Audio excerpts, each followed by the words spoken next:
What's up, everybody? What's going on? Welcome to another episode of the Lead From Here podcast. Today, we're going to talk about managing through good times. A couple weeks back, we talked about managing through difficult times, and that is infinitely harder in a lot of ways, but it may feel like at times you don't ever, like you're in good times. You just keep rolling, let the good times roll, right? Like everything's going well. Why push it? Why go further than we need to go?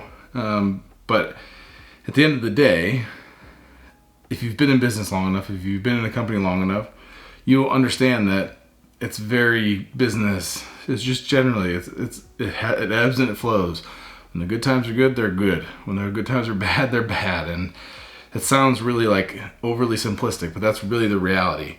So if in the good times, you're just kind of like, hey, we don't have to be as sharp, we don't have to worry about this process because things are just rolling. We're making a lot of money, work's getting done, we're all good. And that sounds like, that is the long and the short of it, right? That's kind of how it goes. But ultimately, as you're going through that, it's important to stay sharp, to keep those skills honed, to be able to put things out there that are challenging and difficult and you might miss. And it's hard to do when things are going so well, right? Like, because everything's going well. Why poke the bear?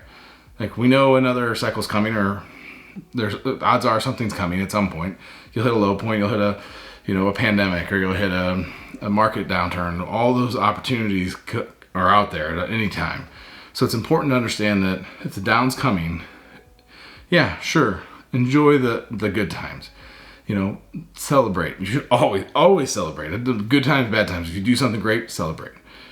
But if you look at the way things are going and you're in good times, you want to really make sure that you are really pushing your team. And it sounds counterintuitive, but if you're in a good spot, set really big, hairy, audacious goals, like really big goals, and just try and hit it. See what happens. You're probably going to miss, and that's okay. The big ones you can go for. Obviously, you want to hit the milestones along the way, but if you set a big one and just say, hey, we're going to try this. It sounds unreasonable, it sounds a little crazy. If you do that and you put a little bit of urgency on there, maybe put some bonuses attached to it. It's a good time, should have some extra funds. Do whatever you can to kind of put something out there to challenge them and say, like, listen, this is a big reach, but if we hit this, we're all going to get a little bit of a bonus, and it'll unlock X, Y, and Z for the business, which could unlock X, Y, and Z for our customers, which could unlock more funds for us as a business. Let's go for it. Let's do it.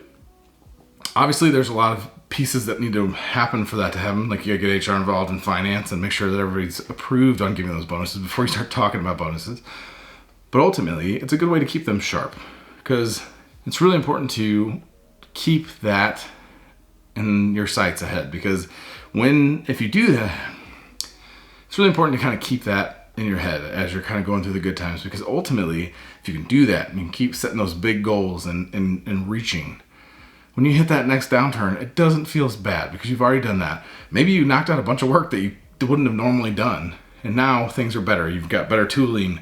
Your customers are happier because you did more in the good times than you normally do. Whatever it is, when you hit that downturn, if you've been busting your ass in the good times and reaching, it'll be easier to kind of keep reaching in the bad times when you are maybe down a few more resources, you're not doing backfills. All those things happen. So if you're prepared and you work hard the same all the time, it doesn't feel so crazy when it gets to the low. So that's why it's important to celebrate in the good times, have a good time, but keep stretching, keep reaching, because that is where mastery comes from, and that's ultimately what makes the lows a little softer. So hope this was helpful. If you want to talk about anything more around this, hit me up on any of the social media channels. Jason at leadfromhere.co. Yeah, Jason at leadfromhere.co. That's my email address. I don't know how I messed that up, but that's it. I hope everybody's doing well. Thanks for being here. Take care.